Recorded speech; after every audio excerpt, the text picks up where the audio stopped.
who work in the city limits of Pittsburgh will get more sick leave. City Council passed an increase in the number of days workers from many different companies can take paid time off to care for themselves or family members. Guidotti has details. Originally passed in 2015, the City of Pittsburgh Paid Sick Leave Act had to navigate the legal system before it was implemented in March of 2020, right at the beginning of the COVID pandemic. What we've learned, especially coming out of the pandemic, that many people are in need of additional time off. Which Council President Dan Laval says led to this. Paid Sick Days Act, Section 626.03. Accrual of sick time so as to change the rate at which employees can accumulate paid sick leave hours and increase the maximum total amount of paid sick leave hours that can be accumulated.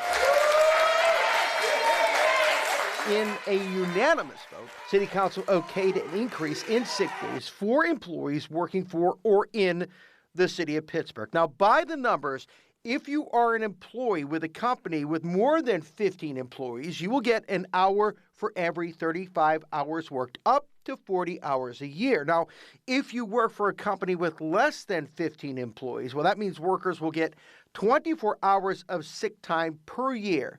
The new change lowers working time, and these changes cap amounts for some companies. Yeah, this is a great victory for us because we've been fighting this battle for quite a long time, and it's been pretty uphill, but we're starting to see some light, so I thank God for that.